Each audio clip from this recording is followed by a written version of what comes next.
Week 10, everybody. Thursday episode for you here of Fantasy Football. Today we're looking at 6 AFC home games plus Sunday Night Football, Los Angeles Chargers at the 49ers. So can we trust any Steelers this week? How about the Bills if they don't have Josh Allen?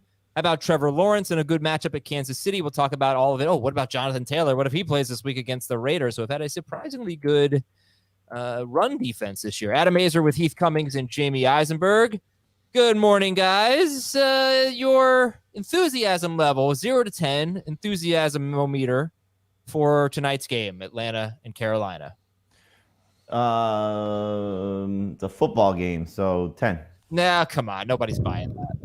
Yeah, I'm getting more enthusiastic as the weather looks like it might get worse and worse. Maybe they'll just run and we'll be done about 11:15 and postgame will be over earlier. That'd be nice. I think 11:15 is pretty typical for an end. No? I don't know. Let's aim for like 11:05. Let's cut 10 minutes off. Hey, 10:45 would be fantastic.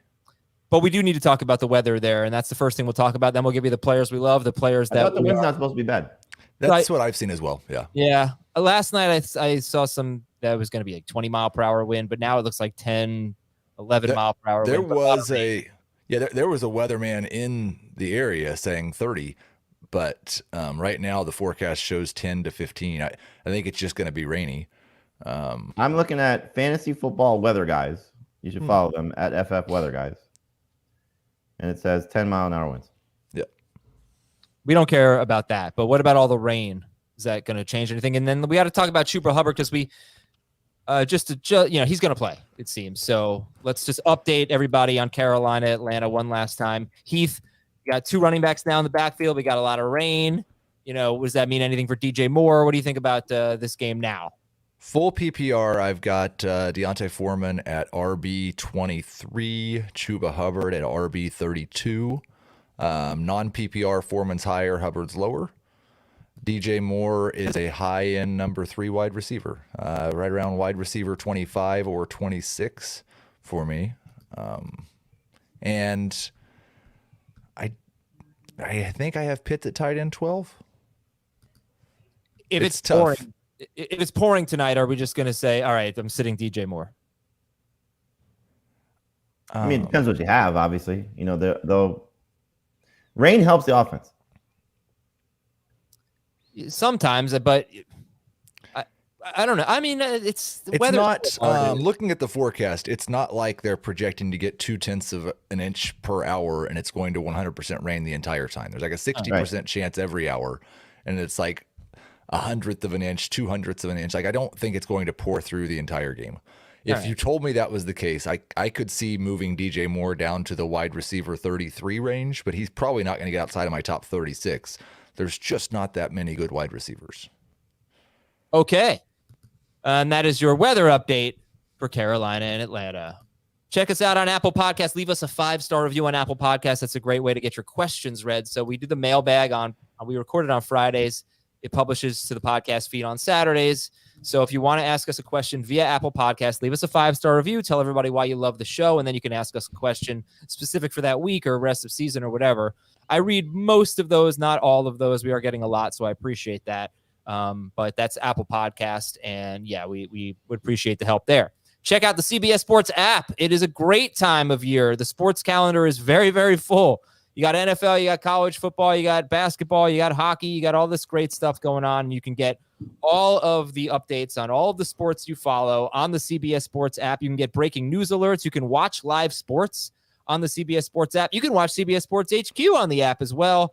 And you're making your bets. You got to check all your, all the spreads and all the scores and all that. Now, this is the best way to stay up to date. So download the CBS Sports app. It is completely free on iPhone and on Android. Keep your finger on the pulse of every game that matters. All right, let's spread the love here, Jamie. Who do we love this week? Jamie there? Oh, Jamie's muted. He loves the mute button. Sorry, I was coughing. I was trying not to be rude. I love Tommy this week. Tom Brady, I think, is going to have another big game internationally. Do you know that he is 3-0 in international play? Do you know that he has passed for over 300 yards in 3 international games? Do you know that he has thrown 3 touchdowns in every international game that he's played? And do you know, this is a fun one, that he is 258 yards away from becoming the quarterback with the most yards in international play. Do you know who number 1 is? Blake Bortles. Blake Bortles, who's played 5 international Man, my Jeopardy streak continues. Yes. Tommy's only played 3. But I think, you start to see some signs of life. We've talked about this. I don't think the Seahawks secondary, while they played fantastic, is going to completely shut out the Bucs. He has now gone 7 straight games with 40 or more pass attempts. I think that's going to continue. 3 of those, he's been over 300 yards. I think he's going to be over 300 yards, and I think he gets multiple touchdowns. So that's been the thing that's escaped him. He's only done that once. I think he will now do that twice and now get close to a top 5 finish based on how the quarterback play looks this week, but an easy top 10 finish, and I have him ranked number 6 right now. Whew, okay, Tom Brady, number 6, ahead of, and he would be number 5 if Josh Allen doesn't play. Behind Tua. He could be number 3 if Kyler doesn't play. Doesn't play. I mean, you have him ahead of him anyway. But he's up, yes, if Josh Allen's up. And you have him ahead of Geno. Heath, who do you like better in that game, Geno Smith or Tom Brady? Tom Brady, and I agree with pretty much everything Jamie said. I had him, I think, a spot or 2 lower before I got the hint of who the start of the week was going to be. And he is the type of player that my projections will say one thing and I'll pull him back a little bit because the projections are just screaming. He's not going to have a 2.5% touchdown rate all season long. The guy is first in the NFL in completions, in attempts. He's second in passing yards. The only reason he's been a terrible fantasy quarterback is because his touchdown rate is less than half of his career norm. The touchdowns are coming. Bet on regression. Every week we say, "Oh, what's wrong with Tom Brady?" And we, we outline all these things. His receivers are dropping a lot of balls. They have no run game. Their offense is kind of crummy. Godwin's not himself. I can't say the only thing that's going wrong is touchdown rate here. Statistically, if he had a touchdown rate that he normally has, or a touchdown rate that's the same as his worst rate in his career, just a 3.9% touchdown rate, he would be a top 10 quarterback. If he's throwing 2 touchdowns on a weekly basis. Yep. Yeah. Okay. He's a top 5 guy. I'm not saying that. Okay, so I want to clarify, Adam. Doing that. I'm not saying that the touchdown rate thing is entirely luck. I am saying that bad quarterbacks, rookie quarterbacks, terrible quarterbacks do not have a 2.5% touchdown rate for an entire season. Yeah. All right. Even if they're bad, it should be higher than it is. Okay. Let's start Tom Brady. Let's trade McCaffrey for Brady.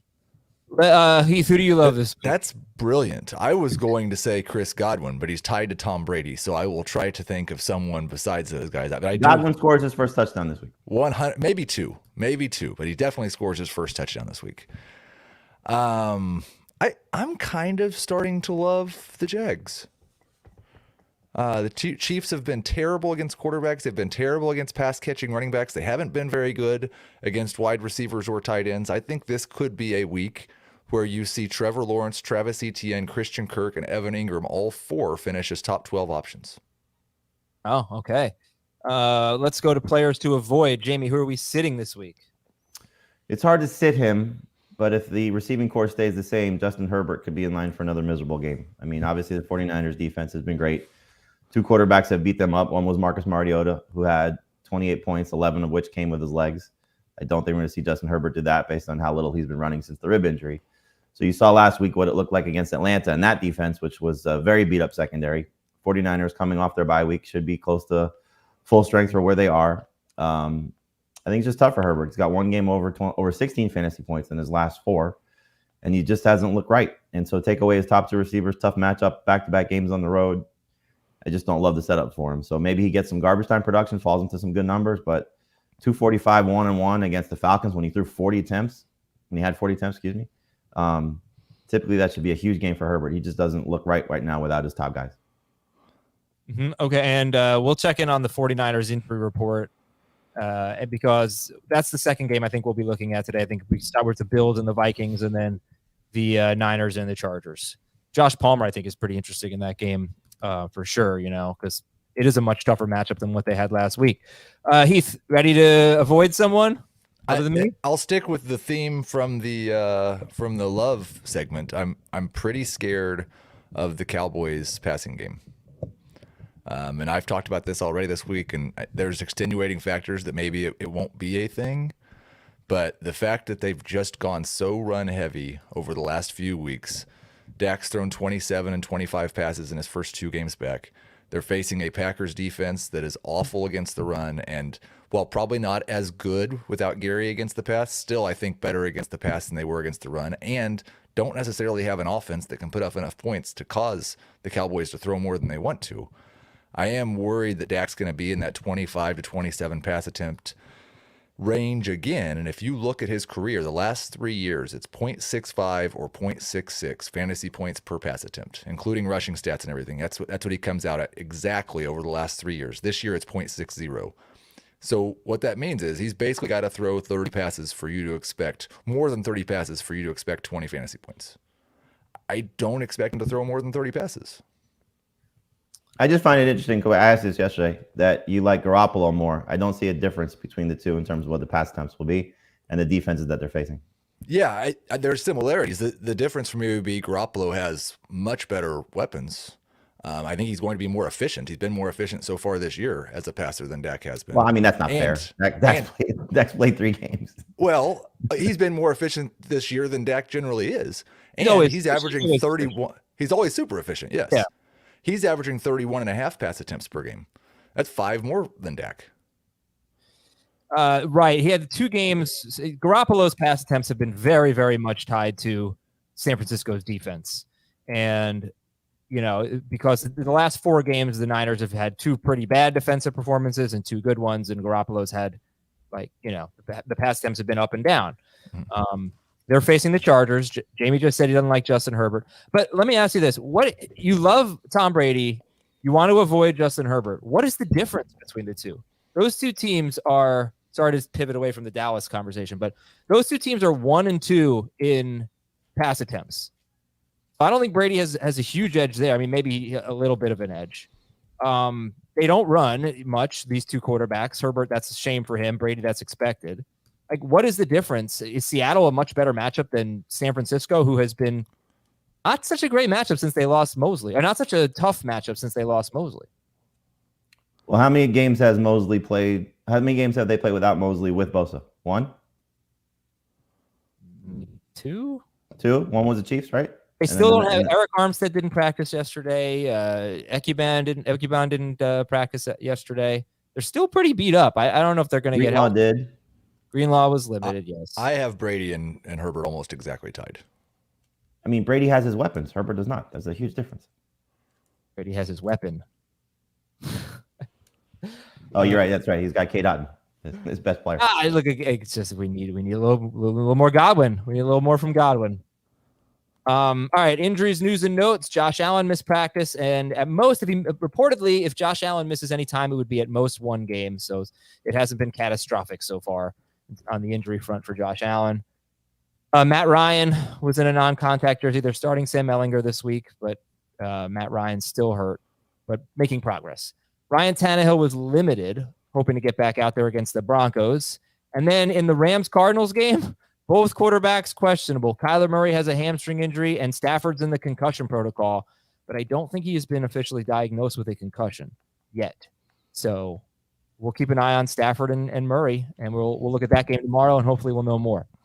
At running back, Jonathan Taylor was limited. Deion Jackson missed practice. Jordan Wilkins is barely rostered right now, something like 3 or 4%. Ezekiel Elliott says he's going to play, but they're monitoring him. Do you guys have Pollard or Zeke ranked higher? We have not ranked Zeke yet. So Pollard. If they say he's going to play, who are you going to rank higher this week? Pollard. If Zeke's a full participant, it would be Zeke. If not, it'll be Pollard. They'll both be low end number 2 running backs. Did you see what Zeke said yesterday? So what did he say? Here's what he said. He said, "I just need to get some more reps just to see where I'm at. I would say there is urgency, but I think what's important is just making sure my knee is good and ready to go. That's the priority. The priority is the long run. I plan to play deep into the playoffs, so the long game is definitely a priority." Translation, he's probably not playing this week. Well, he didn't call Jerry Jones the coach, did he? Because that does not. No, all Jerry said was he anticipated him practicing. I called him the coach yesterday and got a nasty email. It's pretty incredible. I mean, I've said that for the whole season. He's the puppeteer. Don't say that. You're gonna get the hate mail. I don't think he will. I don't think that guy's listening anymore. Oh, that's right. He unsubscribed. So he says. You got one bad email, and that's going to dictate what you say. Oh no, I just thought it was hilarious. If that was the case, I would have been fired week 1. I show. They used to hate me. Aaron Jones was limited. That's a good sign. Alvin Kamara's legal process has been pushed back to January, so it doesn't seem like he's going to get suspended this year. We know Jaylen Warren could see an increased role, and we know that Chuba Hubbard is likely to play tonight. Wide receiver news, definitely not in order of importance here. Kenny Golladay expected to play this week against Houston. Treylon Burks plans to play this week. They're activating him. He's 25% rostered. He has a terrible matchup this week against the Broncos. He has bad matchups, I think, the next few weeks. But what's your interest level in adding Treylon Burks? I would say if you're in a deeper league and you just want to speculate on someone that has a lot of talent, it's not a bad idea. I mean, there's a lot of frustration coming out of Tennessee right now about what the passing game looks like. So anything could be a spark there. Tannehill coming back, they're gonna have to throw the ball more and better to be a team that they want to be. So not a bad guy to stash if you have an open roster spot. Oh, there was some stat about the last time a wide receiver had teams wide receivers had 0 catches. It's been a long time, but it happened to the Titans last week or a couple nights ago against Kansas City. That was Sunday night. Never mind. So 4 nights ago, whatever it was. Okay, what else? Russell Gage missed practice. Mike Evans was limited. Brandon Cooks missed practice with a wrist injury, and Nico Collins did practice. So Nico Collins is 30% rostered. Treylon Burks is 25% rostered. Who would you rather add? Treylon Burks. Yeah, I mean, if you told me they're both playing, I'd rather start Nico Collins this week. But if I was stashing one on a bench, I'd rather have Burks. Correct. Keenan Allen missed practice, and correct. The Jets are moving Elijah Moore to the slot. Does that excite anyone? They're on a bye. He'll get to play more. The starting group? That unclear. Is he going to move? I mean, they love Barrios. Barrios. Barrios. Jose Barrios. Yeah. Braxton Barrios. And David Njoku missed practice. Darren Waller was limited. And defensively, still don't know about TJ Watt for Pittsburgh. AJ Terrell, cornerback for the Falcons. He will not play tonight.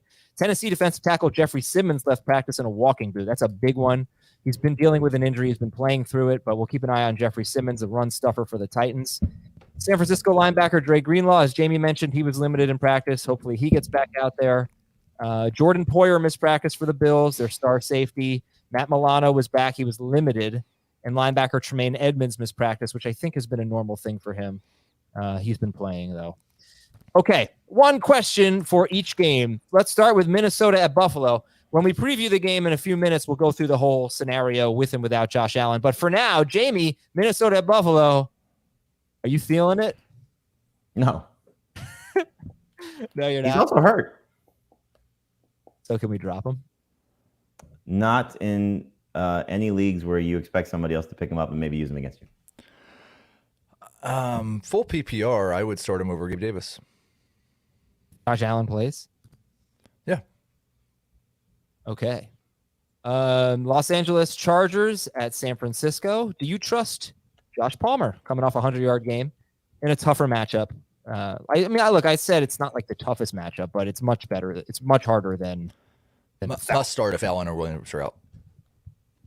Agreed. Or if Allen or Williams, or if Allen and Williams are out. Must start if Allen and Williams are out. Low end start if one of them's out. Agreed. Okay. New Orleans at Pittsburgh. Start any Steelers? Pat Freiermuth.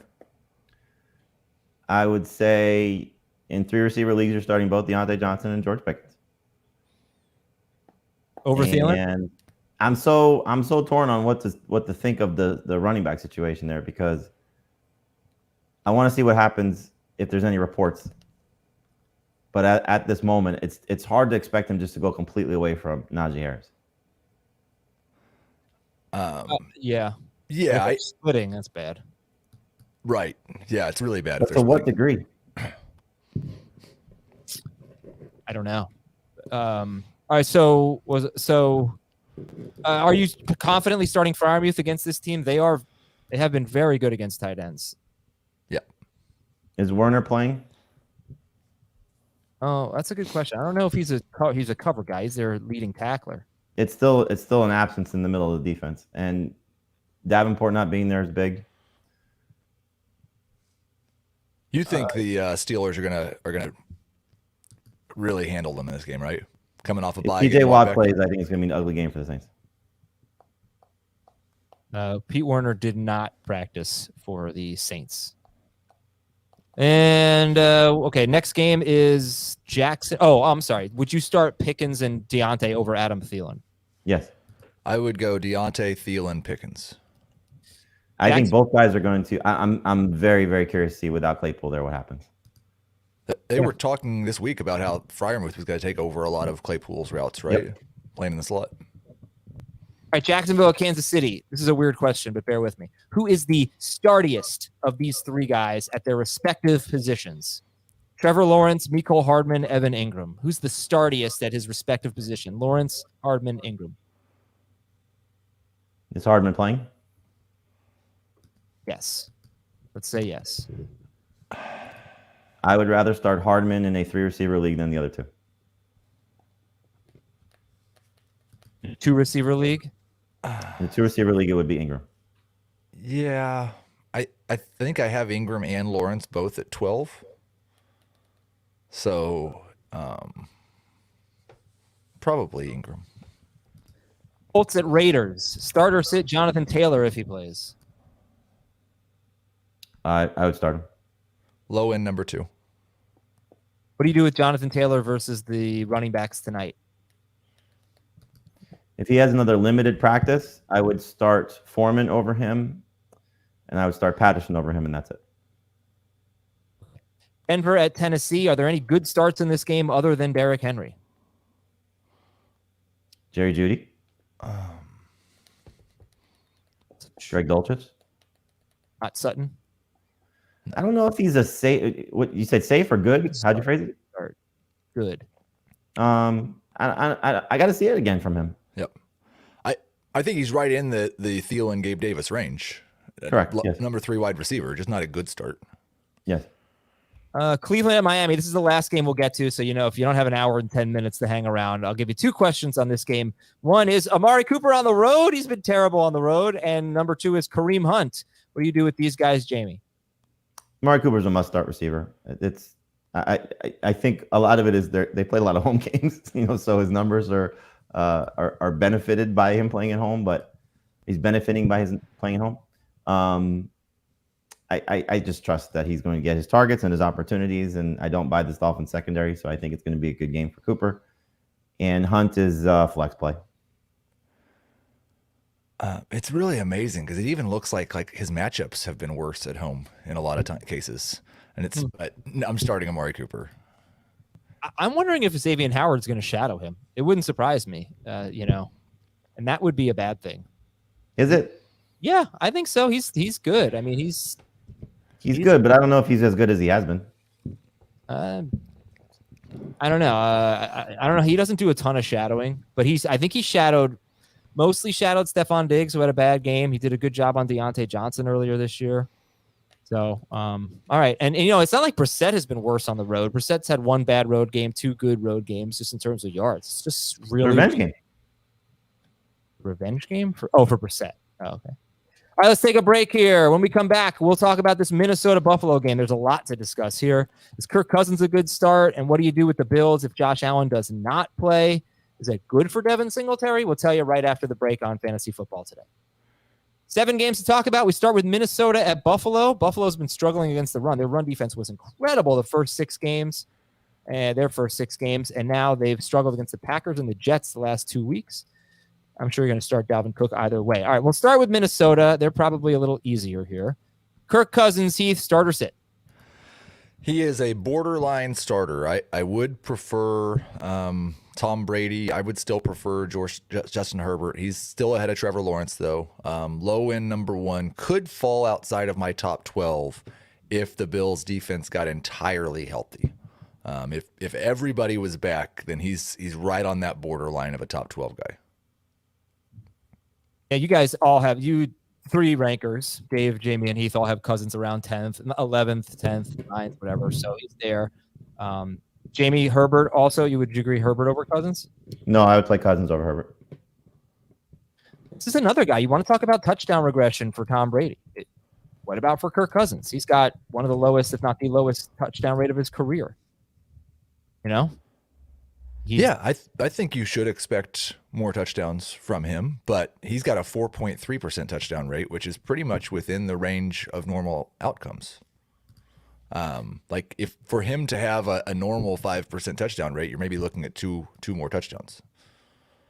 So Cousins, one thing I liked was he was one of the lowest air yards guys per pass attempt in the NFL. Still is, I'm sure, but first game out of the bye, he threw the ball downfield. They changed it up a little bit, which was nice. Now they face Washington, so that was a much better matchup for that. I don't know. Buffalo is notorious for not giving up big plays, but I would like to see that trend continue.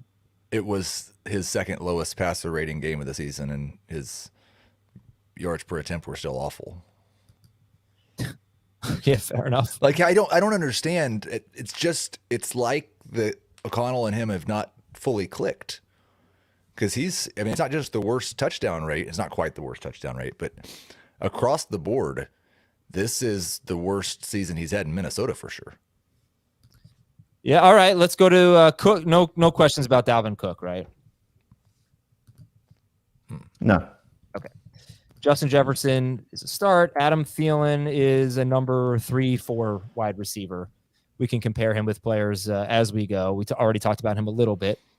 Buffalo allows the 10th fewest fantasy points to wide receivers, but it's not quite the same matchup that it used to be. Now, I don't know if Tre'Davious White's going to play this week. We still don't know about Poyer. I'm not expecting Poyer. They're not the great secondary, the elite secondary that we've seen in the past right now because they're so injured. And Hawkinson. Okay, how do you feel about Hawkinson? So this one's interesting, Jamie. He's 9 targets, caught all of them, 70 yards, great debut. But this team is so good against tight ends. Kelsey crushed them, but that's about it. What do you think about Hawkinson this week?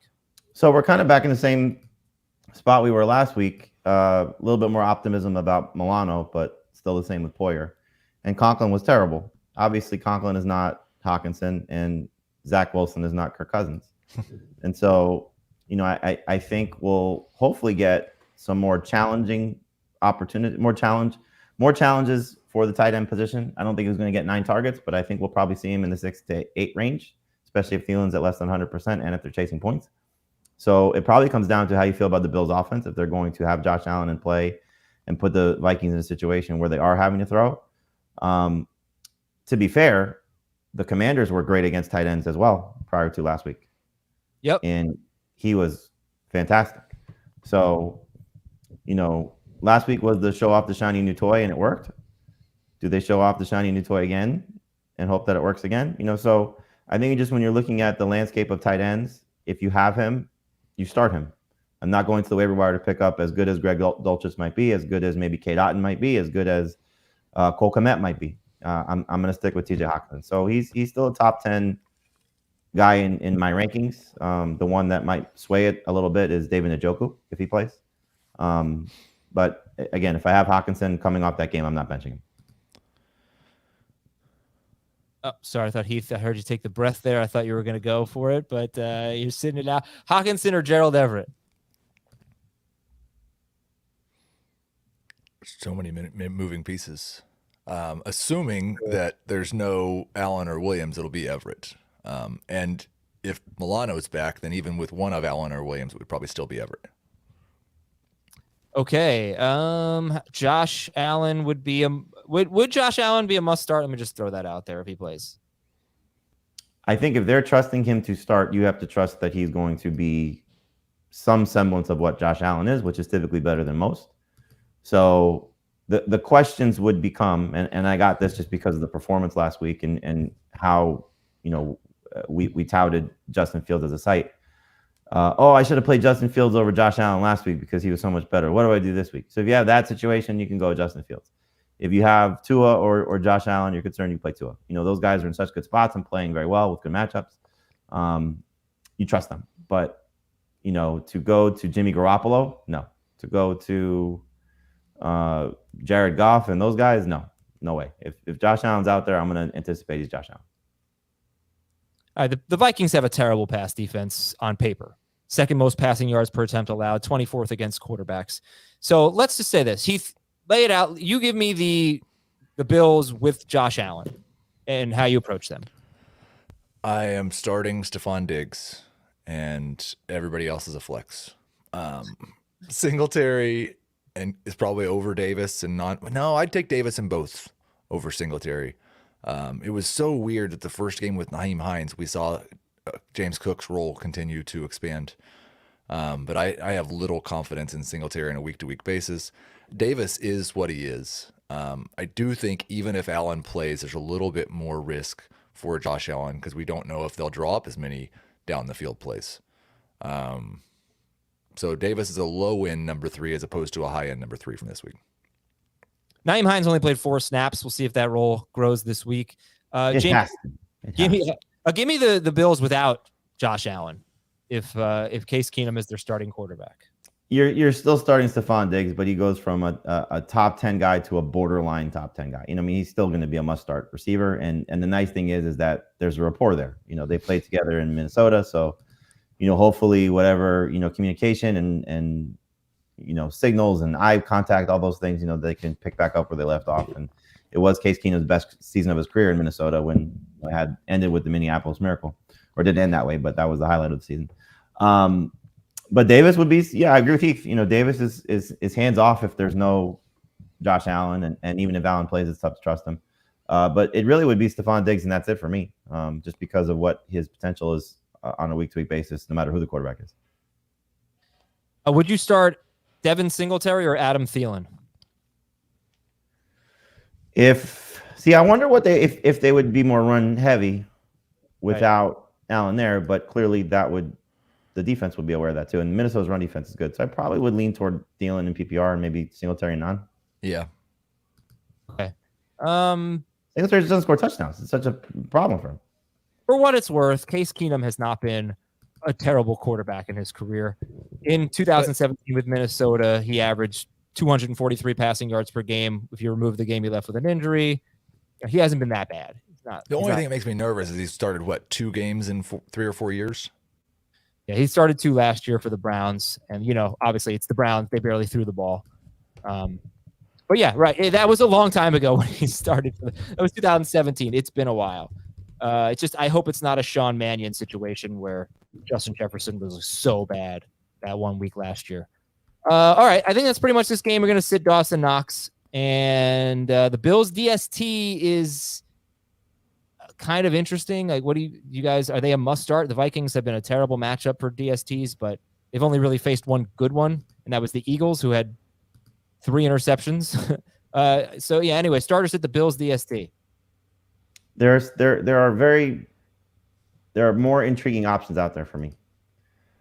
I like the Titans better. They're available. I like the Steelers better. They're available. You make case the Giants are better. So unless you just don't want to make a transaction, I would probably drop the Bills DST for some of those other teams. I'm probably just going to start the Bills. All right, Chargers at 49ers here. The stat of the game: the Chinese fortune cookie was invented in San Francisco in the late 1890s, according to The Square. So that's cool. If you go to a Chinese restaurant, do you eat fortune cookies, or do you just crack them open? Usually neither. Oh, Heath, where's your fun? Come on, have a little fun, man. Everybody wants to read their obvious fortune that's going to come true. They're like 80% accurate, I hear. And that's why nobody listens to my advice. All right, schedule alert. After this game, Gerald Everett's next 5 opponents ranked 25th or worse against tight ends, so that's cool. Let's see if he gets those receivers back, though. You talked about Justin Herbert. Heath is higher on Herbert than Jamie is. Updated rankings right now. Herbert is 12th for Jamie and 7th for Heath. We already had that discussion. Geno Smith or Justin Herbert? Smith. Herbert for me. Hasn't Smith been better all season? Not at the very beginning of the year, but overall, yeah, he's been better. He is QB 7 and Herbert is QB 12. Chargers running backs, Austin Eckler, you start him. This is the first tough matchup I think Eckler's had all year. He's had a really easy schedule, but he has 60 catches in 8 games. He's got to be on the pace for a record, right? What's McCaffrey's record? 122, I think. I think he is just barely on pace for it. But that was a 16-game season for McCaffrey. We're not going to do that. We are going to do that. Josh Palmer is Heath, you have him 9th in PPR. Is that right? Jamie 21st? That's right. We have to get into this a little bit because he's had some pretty disappointing games, and we should probably get into this a little bit. Josh Palmer is an interesting player. So Heath, give me your vote of confidence for Josh Palmer. It's kind of the same thing you said about Herbert and Brady, and they're both going to throw 40, 45 passes. And I don't think there's anybody there to challenge him for double-digit targets. And he's had some disappointing games, maybe, but he's had 4 games where he's had at least 8 targets, and he scored at least 13 fantasy points in all of them. He just scored 18 fantasy points in a game where he did not score a touchdown. I just think like he has the profile of a top 12 wide receiver. Now, if you think Justin Herbert's going to be bad this week, then you should probably have Palmer a little bit lower. That makes sense. Jamie, you do have him a little bit lower. You still have him in the top. You have him 21st right now. So that's right behind CeeDee Lamb, DJ Moore, Alan Lazard, and Amari Cooper for Josh Palmer. I think 13 points is very realistic. I don't think he's getting 18. I don't think he's going to score. So I think he's a very safe number 2 receiver in PPR, a good number 3 receiver in non-PPR. Are you telling me I should start Josh Palmer over Chris Olave? So that's a tough one because I think the Steelers' defense is going to be fantastic, and getting TJ Watt back. I'm curious to see what William Jackson's going to do because they traded for him, but he's still dealing with a back injury. So, another piece of their secondary may or may not be there. I would probably still start Olave because I think there's more touchdown potential. But in PPR, if you want to go with who's going to have more catches, I think Palmer might have more catches. Gerald Everett is a guy that you guys are very different on. Jamie has him 12th and Heath has him 4th. And that Jamie likes Heath likes Herbert a lot more than Jamie does. So that's. I think you're getting a very similar stat line for Everett that you got last week. 5 catches for 36 yards on 8 targets last week. Heath, it's going to have to be better than that. Yeah, and like he's averaged about 6 to 7 yards per target over his career. So I'm not projecting him to average 4 again like he did last week. I think if he gets 8 targets, then you're probably looking at 50 to 60 yards, and I wouldn't rule out the possibility of him scoring. He scored, twice this season? Right, but does not mean he's not going to score this week. True. And the same argument as Tom Brady. 2 touchdowns to tight ends this season? Niners? Yeah. 3? Pitts caught 1. Michael Pruitt caught 1. Yes, 2 in the same game. That's right. And, they have not been so great against tight ends this year. You say that all the time, but the stats don't bear it out. Oh, they're 10th. They're 10th against tight ends. Tyler Higbee had 73 yards. Pitts caught a touchdown. Pruitt caught a touchdown. Kelsey had 98 yards. Higbee, 2 catches for 15 yards last week, but that's part of a trend for Higbee. Look, I just want to throw this out about the Niners defense. In the first 4 weeks of the season, they allowed an NFL low 6 completions of 20-plus yards. In their next 4 games, 16 completions of 20-plus yards. That was 4th most in the NFL. How many of those were against the Chiefs? Not all of them. 16. Not all of them. I can actually tell you. I think I have that queued up. Weeks 5 to 8. You really need to know this. I mean, it's a good question. I just don't want to grind us to a halt here. The Chiefs had 2? Is that right? I don't know. You know what? I don't think I have the right thing here. So, sorry. I don't know. I guess we just have a much different opinion of the 49ers defense. Yeah, well, I think it's a mystery. I don't think they're bad, but they have been bad for the last month or so. This is an offensive line that's very beat up for the Chargers, which speaks to where Justin Herbert's been with and without Rashawn Slater. This is a team that's missing its top 2 pass catchers. This is a 49ers team at home coming off a bye. Chargers now back-to-back road games. I don't know. I don't trust the Chargers this week aside from Austin Eckler. All right, that's totally fair. Okay, let's And go to Palmer. I think Palmer will get his receptions. Jimmy Garoppolo. Starters, is it Garoppolo or Herbert? Garoppolo. I've gone back and forth on that. I think I currently have Herbert higher, but they're right in the same range. Both low-end starters. You have Garoppolo over Dak. Jamie does not. I keep getting the names wrong today. Garoppolo or Cousins? Garoppolo. He's the best streaming option. He's not a streamer anymore, but he was at the start of the week. He's over 80% roster. But yeah, I'm ahead of Russell Wilson, ahead of Andy Dalton, obviously, Trevor Lawrence. I don't think there's any streamers that you could have picked up this past week over Garoppolo. Start McCaffrey. Debo or Ayuk? I said it. Debo. I've got Ayuk, I think, 1 or 2 spots higher. It's going to be really interesting to see. And I don't know that this week's necessarily going to tell us what's going to happen rest of the season, but I just think one of these guys is going to most likely not be good on a weekly basis. If they're all 4 good, then I'm even too low on Jimmy Garoppolo. Who's the best wide receiver in this game? Debo. Palmer. Okay. Yeah, Ayuk is averaging more yards per game than Debo. Debo does get the rushing totals. All 3 receivers, Ayuk, Debo, and Kittle, are averaging between 53.2 and 60.4 receiving yards per game.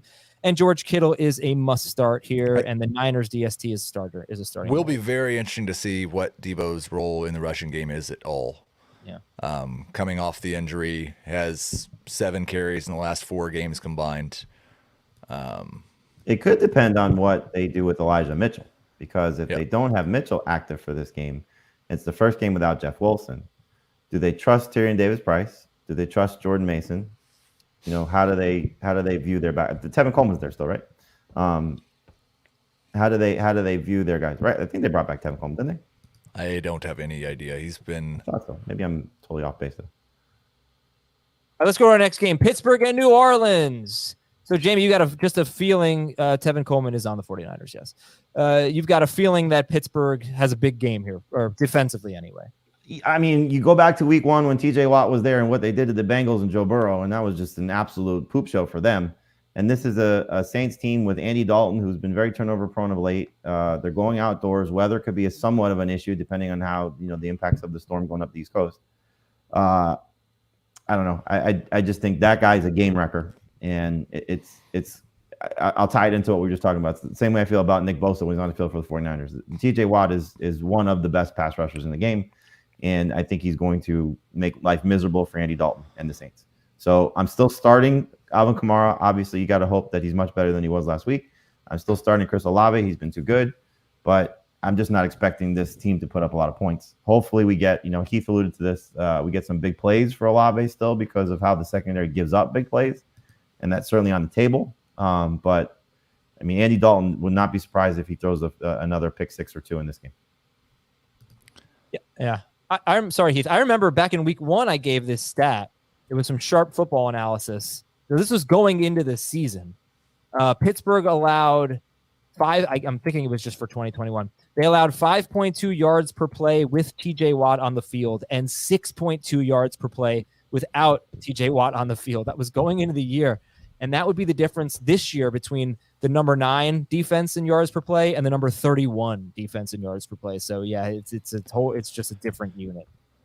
Heath, what do you think about this game, New Orleans and Pittsburgh? Yeah, I think it's interesting. We have seen the line move. It opened at Saints as 3-point favorites. They're now 1.5-point favorites. So it may be that the house or the bettors are getting more confident that TJ Watt's going to play. It'll be interesting to see if Watt in his very first game back is 100% TJ Watt. But it looks like a bad game between 2 teams that are not going to score very many points. Kamara and Olave and Freiermuth are the only guys I want to start in this game. Deontay is a good PPR flex, hopefully, and hopefully he gets going the right direction, can maybe even be a number 2 wide receiver rest of the season.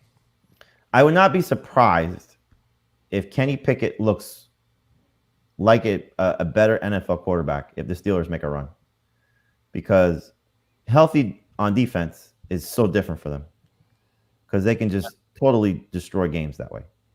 And so if he can look like they hope he looks, obviously, and find some sort of spark there, whether it's the run game, whether it's how they throw the ball, they could be a fun team to watch. And then we get some better, especially now without Claypool there, the concentrated targets, better production from Deontay, better production from Pickens and Freiermuth, and we start to have a better fantasy team moving forward. Well, that would be great, and it'd be great if they just had one running back doing things, but obviously we're expecting more from Jaylen Warren this week. So before we get to the Steelers, Kamara, everyone's going to start. But what about Olave? Let's talk about this. The Steelers do allow the most fantasy points to wide receivers. Everything is better with, everything is harder to do against the Steelers with Watt on the field. I acknowledge that. But there have been 9 wide receivers with 88 yards in 8 games so far. But you're just not seeing a lot of pass volume from Andy Dalton. So is Olave a must start this week? Yes. I can't imagine having. I mean, there might, if in a 2 wide receiver league, it's possible you have 2 guys we have ranked ahead of him. But for the most part, yeah. But then talk to me about the Steelers. Which running back do you prefer? Would you start Chuba Hubbard over the Steelers running backs? Jamie, let's do that question first. No, I would not start Chuba Hubbard over the Steelers running backs. I'm sorry. Yes, I start him over Jaylen Warren. I wonder how much of the, so we were talking about this with Pete Prisco, who understands how coaches speak and understands how Mike Tomlin talks. And he said on our show, I'm going to paraphrase this. Mike Tomlin would not be saying this if there's not some sort of actionable thing coming. And so could it be that he's just trying to motivate Najee and get him to play better? Sure. Could it be that they're going to go to a committee backfield, which is so rare in Mike Tomlin's era to do that? I mean, you go back through Willie Parker and Rashad Mendenhall and Le'Veon Bell, and when he was out, D'Angelo Williams and James Conn, it's like every guy is just, every time there's always been a guy, and it was so great with Najee last year. So I just don't know. I don't know what to make of it. So in the 2 leagues where I have Najee Harris, I'm still starting him. It's because I don't really have better options. So it's by default. So in tonight's game, I would go Foreman, Najee, Chuba, and Warren. Is Warren getting more than the 8 touches he had in week 8 against Philadelphia? I don't know. I mean, I picked him up everywhere. I'm sure you guys have tried to as well. Just to see what happens, because he could be the guy. But until I see it, I still have to think that Najee's going to get more touches. Would you start Devin Singletary or Najee Harris? Singletary. I guess you got to go Singletary just based on the solidified role. Yeah. Don't like it, though. It's not like, Najee's been pretty bad. He's usually gets you around 11, 12 PPR fantasy points. It's not terrible, but he almost never scores. New Orleans defense, nothing special. The Pittsburgh wide receivers. So they're replacing a guy who's second on the team in targets with 50, Chase Claypool, 4th in receiving with 311 yards, but very close. They're all kind of close. Second most red zone targets, second most green zone targets. They're replacing a significant player here. Deontay Johnson, 4 straight games with 5 catches, but does nothing with them. All right, so let's talk about Deontay's your favorite, right? This week. Yes. I would go Deontay over Pickens in PPR. In the other formats, I would go Pickens just based on the touchdown potential. Okay. Darnell Mooney or Deontay Johnson? Deontay. Deontay. Brandon Ayuk or Deontay Johnson? Ayuk. Mecole Hardman or Deontay Johnson? Deontay. Gabe Davis or Deontay Johnson? Deontay. Yep. All right. Unless Allen gets in the full practice. Okay. Pat Freiermuth is a top 7 guy. Tough matchup, but you guys are trusting him. And which DST do you like better? Steelers. Saints. I also did not ask you about Taysom Hill. Any interest in Taysom Hill this week?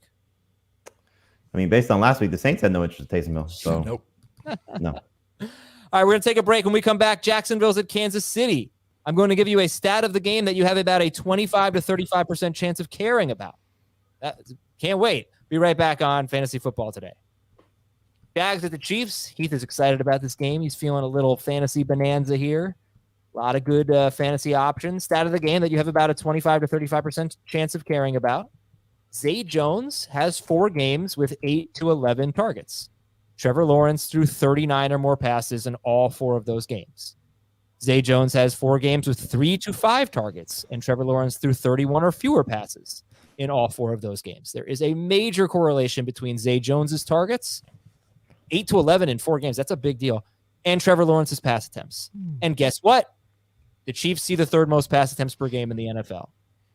So there's your sleeper appeal. Beautiful. Thank beautiful. You. Like, it seems obvious, but beautiful. Right. I mean, it seems obvious, but it's dramatic. It's drastic, I think, for a trend. Well, it's pretty drastic to have. He has 4 games with 31 or fewer and 4 games with 39 or more. Yeah. He does not live in the 31 to 39 range at all. Right. That's Trevor Lawrence. Actually, I think there was a game where Zay Jones missed. So I don't know what Lawrence's pass attempts were in that game. But in the other 8 games, yeah, it's been a lot or a little. And really, they are trying to be a running team. So that's the thing with Trevor Lawrence is, he's not throwing a lot lately because ETN is getting so many carries, but the Chiefs force you to throw. And that said, you guys have Lawrence right around 12th, 13th, right around there. So he's behind, correct me if I'm wrong, he's behind Geno Smith. He's behind Justin Herbert. He's behind Dak Prescott or no? Yes. I've got him ahead of Dak, but behind Jimmy. All right. ETN must start. Yes. Yes. Oh, yeah. Christian Kirk must start. Zay Jones or Marvin Jones if you're going to take a flyer? Zay. Pickens or Deontay, Zay Jones, is he near them? No. Behind. Okay. He's a number 4 guy, I assume? Yes. Yes. The problem is which Jones is going to be better. Right. Evan Ingram, only 66% rostered, coming off a terrible game where he played just 55% of the snaps. He was playing over 90% of the snaps the previous week. Are you going right back to Evan Ingram? The Chiefs allow the 8th most fantasy points to tight ends. I want to see if he's healthy because he was limited with the back problem that knocked him out for a little bit last week. But I do think that if you're counting on the Jaguars to throw, which they probably will be, then he's certainly in the startable range. But I would take my chances with Dulcich over him, and I would take my chances still with K. Dotton over him. And I don't love Pitts tonight, but I think if Ingram's not a full participant today, you probably have to start Pitts over him. And on the other side of the ball, I like Mahomes this week. Probably starting him wherever I have Mahomes. Any running backs for the Chiefs? Would you start any Chiefs running back? Nope. Nope. I would not be surprised if one of them scores because they'll probably be playing with the lead, and the Jaguars' run defense has been suspect. But good luck trying to figure out who it is. And again, playing time, as he said, which is correct. You don't get fantasy points for playing time for snaps. So Jerick McKinnon, 4 straight games has led them in snaps. I think every game but one has led them in snaps. They could get a lead and lean on Pacheco, try to get him going. They could build a lead and give Clyde Edwards-Helaire some work. It's just such a crapshoot. I saw some speculation that the Chiefs would really not like for McKinnon to not play as much right now because they want him to be their lead back in the playoffs, and they're not confident he can make it that far. So I wonder if this game, like you said, I wonder if this game is a 2-score game if it is more Pacheco and Clyde, and they try to give him a little rest. The one thing, the Jaguars do allow the 3rd most receiving yards per game to running backs. So that could be something for McKinnon, who has, he has 29, 36, and 40 receiving yards in his last 3 games. Well, these 2 teams are 1 and 2 in receptions to running backs, and they're tied. Yeah, and they're 2 and 3 in yards. I think the Raiders are now yards per game. Raiders are allowing the most receiving yards per game to running backs. Kansas City wide receivers. Okay, so Juju has more or less moved into must-start territory. 3 straight games with 18.8 or more PPR fantasy points. But do you like Juju or Christian Kirk this week? Who's your favorite wide receiver in this game? I have to make the decision in one league, and it's Juju for me. I'm going with Kirk, but they're both top 18 guys. I want to start both. Mecole Hardman. All right. So Hardman, you said you have Deontay Johnson over him. Would you start George Pickens over Mecole Hardman? Yes. I mean, I wonder how much Hardman's banged up. Missing practice on Wednesday. Is that a veteran thing, or is that a legitimate injury? He's been banged up almost every week. It feels like he's walking off the field limping for something. So, who knows? Who knows what's going on there? If Hardman's a full go by Friday, I would start him over Pickens, but otherwise I'll have him below Pickens. All right. Yeah, I wonder what his start percentage will be. His roster percentage had been a lot higher than I thought it was, like going into the week, because I didn't really think he deserved it. Everything was kind of fluky. And then he has his biggest game and he gets the 9 targets. You know, he's 76% rostered. I think people are going to buy into him, and you guys have him around 30th.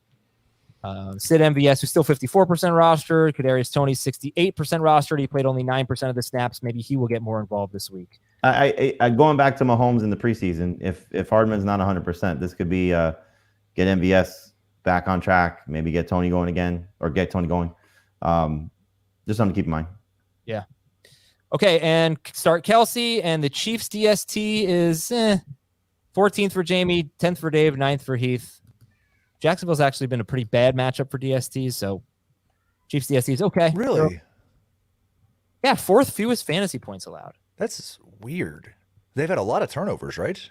Don't give up a lot of sacks. No, I don't know about a lot of turnovers. I think you're thinking of the Trevor Lawrence game 2 games ago when he had the 2 interceptions. We had the 4 fumble game too, right? That was against Philly, though, so long ago in the rain.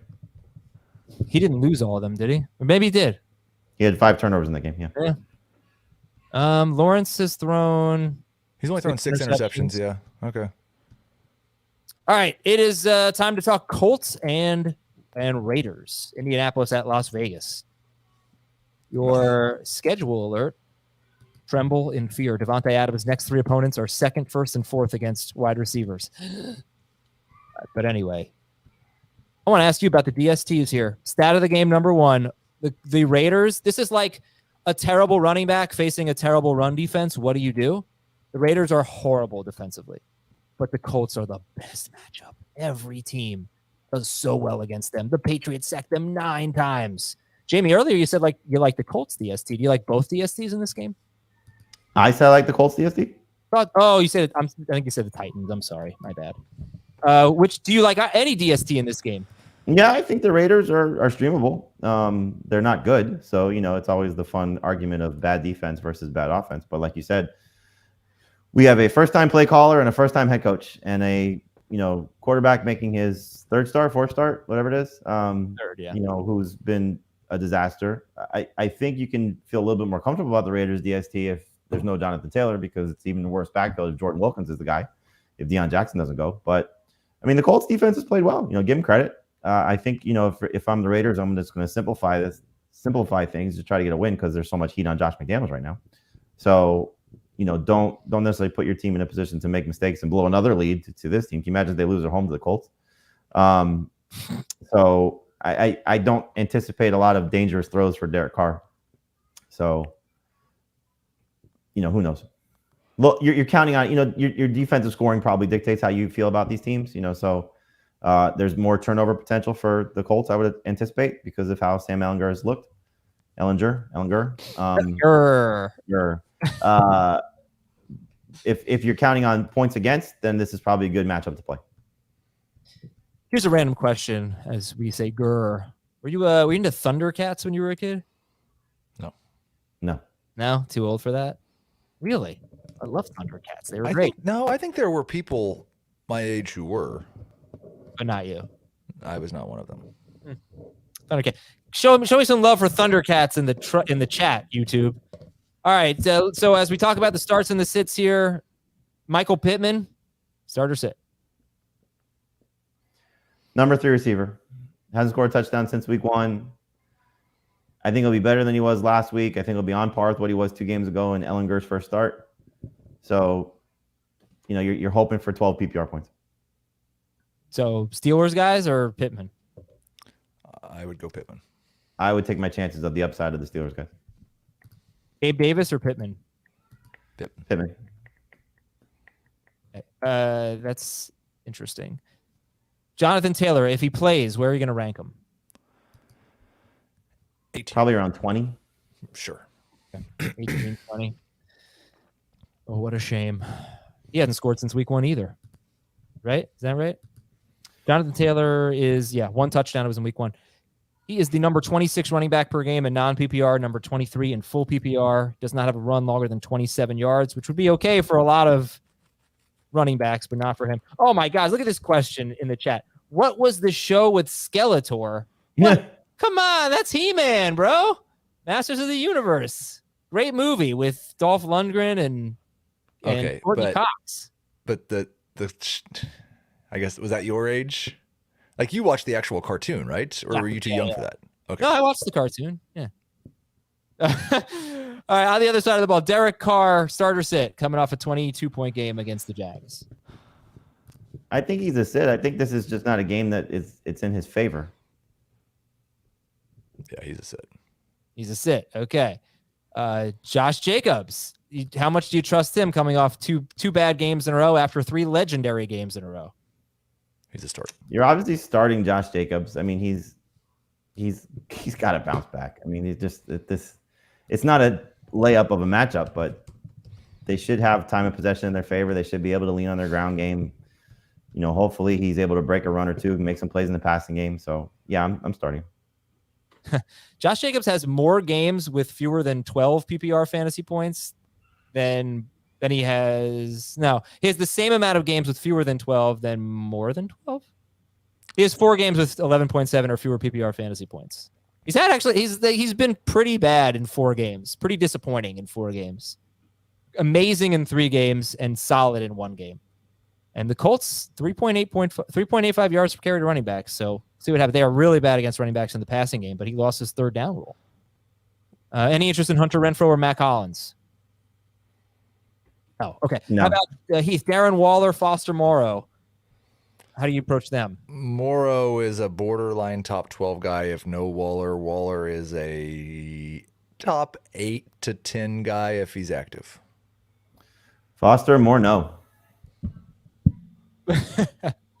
How much are you going to try? Yeah. So what'd you say? 8 to 10 for Waller if he's active? Yeah. Right. All right. So you'd start like Freiermuth over him. Yes, I would. Would you guys start Evan Ingram over Waller if Waller plays? I would not. There's some stuff going on in the chat here. I need to clarify something. Masters of the Universe was not a good movie. It was a great movie if you were a kid and you liked He-Man. If I watched it now, I'm sure it'd be terrible, but I would still enjoy it for the nostalgia. The other thing is people are saying I look like the Bobby's World character, the cartoon. We can get an image of that. I can share it. This is a little embarrassing. All right, let's see if I look like, I'm guessing that's Bobby. I've never actually seen Bobby's World. Schaefer's probably seen it. He's a young guy. All right, let's take a look. Do I look like this? Is it sharing? Oh, do I look like that? 100%. He's got his like a little tubby sticking out. What's that all about? A huge feet. All right, I can accept that. Bobby's World it is. I think we have 2 more games. Denver at Tennessee, and then Miami and Cleveland. Stat of the game. This is kind of, let's talk about Tennessee's defense here. They have this reputation of being a terrible pass defense. They have been for a while, but they're showing signs of improvement. And one thing we're seeing from them is they have a very good pass rush. They're 11th in pressure rate this season, according to True Media, but they have 3 or more sacks in 5 straight games, and they don't blitz. I think they have the lowest. Yeah, they have the lowest blitz rate in the NFL. So Tennessee, we saw it. They did a great job against Mahomes because they were getting pressure with 4. And that's not a great thing for Russell Wilson with that offensive line. So, Jamie, what do you expect from the Broncos? Tennessee's easy. Just start Derrick Henry. What do you expect from the Broncos offensively? I'm still nervous. I'm still, first off, I'll start with the passing game. I think Judy's last 2 games have given enough reason to buy into him as a starter, especially with what we're looking at with teams on a bye and injuries. Sutton is still a number 3 receiver because he struggled the last 2 weeks, but hopefully coming back, especially if KJ Hamler's not there, maybe a couple more targets go their direction. Dulcich, I think, is done enough in 3 games to be used as a top 10 tight end for this week, or at least the number 1 tight end, depending on how you want to view him. But in saying that, Russell is kind of in the same conversation for me, a little bit lower of where Tom Brady is, because he just hasn't gotten multiple touchdowns on a consistent basis. So can he get that second touchdown? Can he do it without turning the ball over? It's a secondary that has given up production to quarterbacks, but I think it's a little skewed for where they were in the beginning of the season to where they are now. If Jeffrey Simmons is out, I think you got to feel much, much better about this entire Broncos offense. So passing game wise, again, don't want to trust Russell if I don't have to. Start Judy, start Dulcich, Sutton, the starter in 3 receiver leagues. And then for the backfield, it's a guessing game. Murray would be my favorite one, but I would prefer to avoid the entire thing. I didn't even talk about Bud Dupree, but he left the Chiefs game, and I didn't see a practice report on him. But that would be a really big deal if Dupree and Simmons were out. I don't know. I can try to check the practice report there. Heath, how do you feel about the Broncos offense? Because like I said, Titans, we don't really need to spend really any time on. Yeah, I'm skeptical that the Titans' pass defense is making a big improvement. Like they did hold Mahomes to 1 passing touchdown, and he threw it 68 times, so it's hard to judge the yardage. But there have basically been 2 quarterbacks the entire season who have not scored at least 19.9 fantasy points against them, and it's Davis Mills and Matt Ryan. So I like Wilson as a borderline number 1. I do have him behind Jimmy. I do have him behind Trevor Lawrence. But I would start him over Stafford. I'd start him over Rodgers. I'd start him over Dak. So QB 13, and I agree with everything Jamie said about Dulcich and Sutton and Judy. Would you start a Steelers running back or a Broncos running back? It's a great question. Steelers. This run defense is no joke. I mean, Titans run defense is good. And this Broncos rush offense has not been good. Murray's fallen into the end zone twice. But it's 3 not times, like you say his production's been good. I think he scored in 3 of their 4 games. He has scored in 3 of 4 games, but 1 was with the Saints. Oh, excellent. Yeah. Yes. Of his 3 games, he's had 13 or more touches in all 3. 2 of them with 15 touches. And he scored in 2 straight. But he also scored in a game where Gordon scored. That was against Jacksonville in London. And now you have Chase Edmonds factored in. Who knows what he's going to do? So it could just be an absolute mess. You're counting on touchdowns at this point for them. Would you start Najee Harris or Cortland Sutton? Sutton in PPR. I really feel bad because I gave that stat to start about the possible improvement and the sacks and the pass rush, the lack of blitzing and still getting some pressure. But if they don't have Bud Dupree and Jeffrey Simmons, then they could be just awful. So, and neither of those guys practice on Wednesday. So that is definitely something to keep an eye on. Well, Simmons didn't practice all last week also. Right, but he left practice with an ankle injury or something like that. He was okay. Let's check on Thursday and Friday. But Bud Dupree is new, and that's just a really big deal. So that a lot in the balance there. Do you want to talk more about Jerry Jeudy? Like, who are you starting Jerry Jeudy over, Heath? I'm starting Jerry Jeudy over the Steelers. I'm starting Jerry Jeudy over. That's what he talked about, like Mecole Hardman. I'd start Jerry Jeudy over DK. I'd start him. Wow. He's anti-DK. I am anti-DK. I'd start him over DK Thielen. in the UK? Can't trust that? Oh, he's What's not that? in the UK. Huh? Not in the UK. Oh, that's right. They're Munich. Okay. So Jeudy, let's do a running back. Jeudy or Jonathan Taylor? I'd go Jeudy PPR. Jeudy. Sutton or Taylor? Taylor. Greg Dulcich or Gerald Everett? Dulcich. I think I'm going to change that one. I've got Everett right now, but I think I'd prefer Dulcich. Dulcich or Hawkinson? Dulcich. Dulcich. Okay. And that's the end of that chapter. Denver DST. You like them? They're only 54% rostered. I like them a lot if it's Malik Willis. I like them less if it's Ryan Tannehill.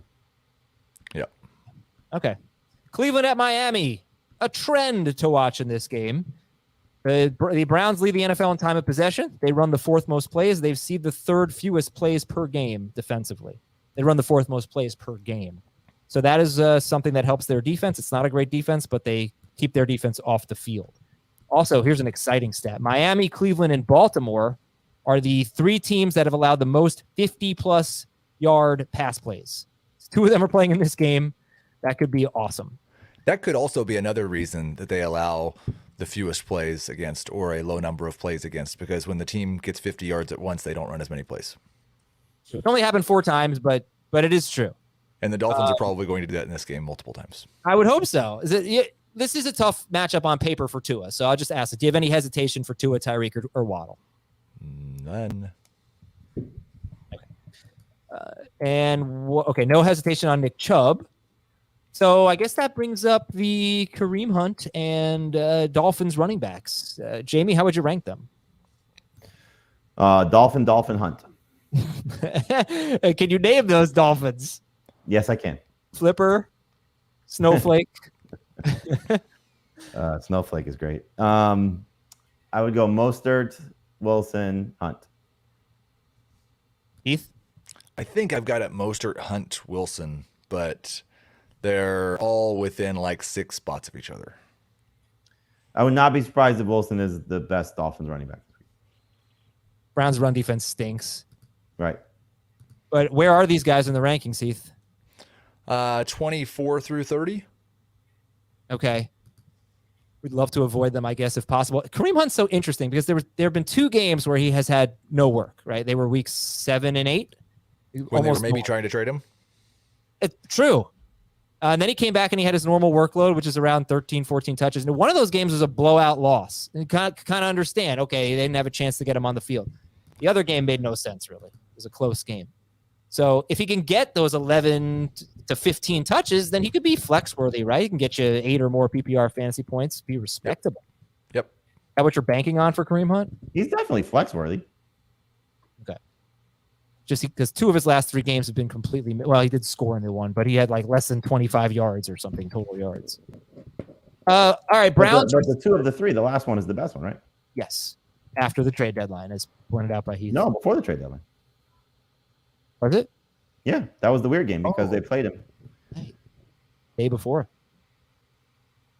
Oh, were they on a bye last week? Yes. Cleveland wide receivers, you guys said Amari Cooper's a must start. They've thrown 7 touchdown passes this year, and he has 5 of them. He's caught 5 of them. We're just going to ignore the 3 road games, the road game thing. He has a total of 14 targets in 3 road games. What about Donovan Peoples-Jones? This guy's got 3 straight games and 4 out of 5 with 71 or more yards. Jamie, starter sit Donovan Peoples-Jones. He is a potential starter in 3 receiver leagues. No way you're starting him in 2 receiver leagues yet. This is another guy that should find the end zone at some point in the near future, hopefully. If you are of the belief that Xavier Howard is going to shadow Amari Cooper, then this is a spot for him to step up, especially if David Njoku is not there. So I think you can count on a floor of probably 9 PPR points, a ceiling of 12 if he doesn't score. And if he scores, you're going to be thrilled about it. So, again, 3 receiver league, he's in consideration. 3 receiver league with a flex, you don't have a good flex. He's a good 4th receiver. But by no means can you confidently endorse him to be a must-start guy in any format. Yeah, he's behind Thielen, Sutton, Steelers, all of that group. But he's maybe a high-end number 4 is a good way to say it. Like, I think if you're debating Chase Claypool or DPJ, I would go DPJ. If you're debating Terrace Marshall. MVS, Terrace Marshall. I would go with Peoples-Jones, especially with the weather concerns. Okay. And my final question for Njoku, who has 58 or more yards in 5 straight games, 71 or more yards in 4 of those 5 games. This is Njoku now. 66% rostered. You should still pick him up. If he plays, considering he did not practice on Wednesday, if he plays, are you going to rank Njoku as you normally would, or are you going to downgrade him in his first game back from, if he plays, would be a shorter absence than was expected? I'm always concerned when teams come off of a bye and a guy is coming off an injury and does not practice. Now, clearly, Veterans Day is something to consider because he's been doing some work. So to whatever extent that work has been. Isn't that tomorrow, by the way? Huh? Isn't that tomorrow? What? Veterans Day? Veterans Day is tomorrow, yes. Yeah. But I think if he plays, you got to trust that he's going to give you decent production. You know, it's a good matchup, and it's a homecoming of sorts. You know, plays college ball in Miami. So, you know, hopefully that counts for something. At this very stadium, Jamie. At this very stadium, that's right. Because you guys don't have a stadium. I don't mind David Njoku. Like I had a tough call in 2 leagues where I have one with Andrews on a bye where I have Njoku. It's our IDP league. I'm like, bleep, I got to pick up a 3rd tight end now just because he's not practicing, which I didn't want to do. And then another league where I think it's a league where I have Waller, and it was deciding between Njoku and Cole Kmet.